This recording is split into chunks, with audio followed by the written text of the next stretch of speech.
Yes, people, how's it going? Welcome back to Lily White Lane. Hope you're doing good. Hope you're keeping safe and well. And in the words of Alan Partridge, hope you're having a really good Tuesday and week wherever you are in the world and whatever you are planning to get up to. Now, I wanted to come on here today and I wanted to talk about a player who's been linked with Spurs over the last few days. There's been nothing concrete, no concrete reports or news, just a few rumours and things here and there that I've seen on social media about jadon Sancho potentially joining Spurs in January. To give you guys the full picture, if you don't know what's been going on, after the Manchester United versus Arsenal game at the Emirates, where the Scum beat them 3-1, Sancho came out with a tweet after the game, after Ten Hag called him out in the press conference, and said he didn't understand why he wasn't played. He, basically saying, poor me. That's the way I read it. I read it as poor me, poor me, poor me. He was saying, I don't know why I wasn't played. I train very hard. I'm a scapegoat. All of that stuff. And since that's happened, there's been a lot of talk about jadon Sancho moving on from Manchester United in January. With that talk about him moving on in January, there's been a lot of talk about clubs interested in him. And one of the clubs that has been brought up a fair few times in these rumours and reports that I've seen is Tottenham Hotspur. And it raises the question, would you guys take jadon Sancho at Tottenham Hotspur? I put it out on Twitter. I put out a poll which has been very even. I want to hear your guys' thoughts and opinions in the comment section down below. For me, I wouldn't. One of the reasons I wouldn't is because I think there are so many more priority positions in January than a winger. We've got Heung-min Son, we've got Kulusevski, we've got Brennan Johnson, we've got Manuel Solomon, we've got Richarlison, we've got Perisic. Those are 6 players who can play on the wing. Whilst all of them aren't world class, there are other positions where we only have 2 quality players. You're looking at those centre-back positions, Romero and Van den Ven. Away from that, let's say one of them gets, injured, we're relying on Ashley Phillips. Let's say Romero gets injured this weekend. Ashley Phillips has to come in for his first ever Premier League game against Arsenal. For me, bringing in a centre-back is much more important. We need much more depth in that position, or in those 2 centre-back positions, than we do in the left wing and right wing position. I think even a centre mid, when you look at it January, the fact that we're going to be missing a few players because of the AFCON in Pape Matar and Bissouma, I think it would be useful to bring in a midfielder, maybe even a right back, and a striker as well. A striker. Yes, Sonny's smashing it right now and scored a hat-trick against Burnley playing down the middle, but he's not a natural striker, he's a winger, and apart from him, we've literally only got Richarlison. Feliz is nowhere to be seen. And for the same reasons, I'd be concerned about Ashley Phillips coming into the team.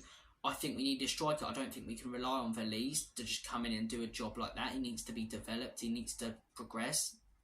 And Richarlison, we know, isn't good enough. So for me, I think a striker is more important. So for me, I think a striker, a midfielder, a centre-back and a right-back are all more important positions right now than bringing in a winger. I do not understand why we're even looking, or there's even talk about Spurs going in for a winger. Go in for another winger in a few years once we've strengthened in all of those positions, which should be prioritised a lot more. But guys, you may disagree with me. Comment your thoughts down below. Another reason I do not want Sancho is because he's a bad egg, and I hate players who think they have authority over managers. He did not need to put that tweet out. If he had an issue with Ten Hag not playing him, he could have told him man-to-man, face-to-face, and whether he did or not, the fact he's tweeted that as well, he wanted the attention. He wanted all of this talk to happen. Otherwise, he wouldn't have put that out on social media. Like I say, I read it as poor me, and I'm done with players like this. I don't want players like this at my football club. Players who think they have authority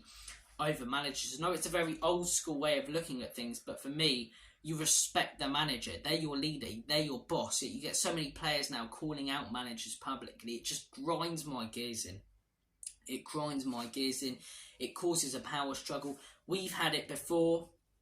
Chelsea have had it a lot. Manchester United have had it a lot. And it's just these players' egos. They're ridiculously high because of the money they're earning. They think they have authority over these managers. Like, that's your boss. If he's not picked you, he's not picked you for a reason. Yet Sancho's coming out and going, I don't understand why I've not been picked. Looking at it from such a blinkered and biased point of view. I don't want a guy like that in my football club who's got an ego the size of that. I don't want a guy like that in my football club who thinks he's got authority over managers. And if Ange Postecoglou didn't play him and he put out a tweet, I'd ask for him gone straight away. And look, I don't want him. I don't want him. I don't want him because I think there are other positions that are more important. I don't want him because I think he's a bad egg. Comment your thoughts down below, though. We all know Jadon Sancho is a very good footballer. Yes, the last few years he hasn't been the same player as he was at Dortmund. But as I say, you guys may disagree with me. You may have another point of view and another perspective on this matter. I want to hear all your thoughts and opinions in the comment section down below.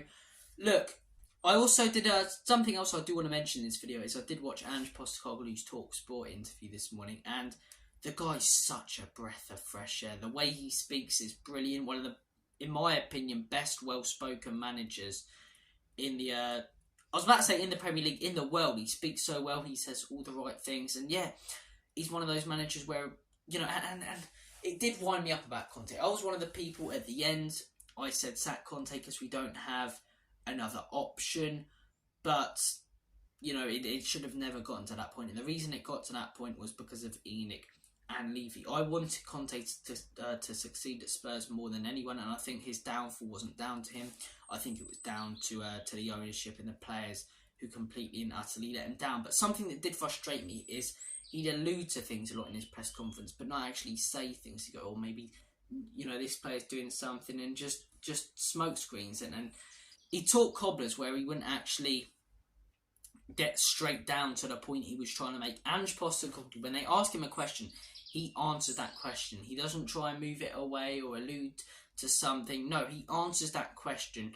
He answers exactly what they've asked him. And it's a breath of fresh air to see that. Instead of Antonio Conte, when they'd ask him about players not performing, and he'd just sort of, you know, talk cobblers and try and allude to something that player's not, you know, doing well without actually saying that. No, Ange gets straight down to the point, and I love that from a manager. And he's one of those managers who I just want to hear him speak again. A manager who, I haven't done it for years. I didn't watch Antonio Conte's press conferences before matches or after matches. The only ones I watched were the ones that were actually controversial against Burnley and when he was sacked against Southampton, his last game. But I've been watching Ange Postecoglou's press conferences post-match and his interviews on BT Sport and Sky because he speaks so well. He can have a bit of a laugh. I like managers who... I know everyone's a real person, but they're like real people. They're like, you know, they come from a working class or not an upper class background, and you can have a laugh with them, and they're real. They don't believe that they're above everyone else or football fans, which it felt like sometimes with Conte. It felt like he felt like that we didn't deserve him. It's not that way, it's not that way at all under Ange Postecoglou. But look, I just want to hear the guy, speak again. I think he speaks so well. And yeah, comment your thoughts down below, guys. I want to hear them on Ange Postecoglou's Talksport interview. But most importantly, I want to hear your thoughts and opinions on the Jadon Sancho debacle. Thank you for watching this video.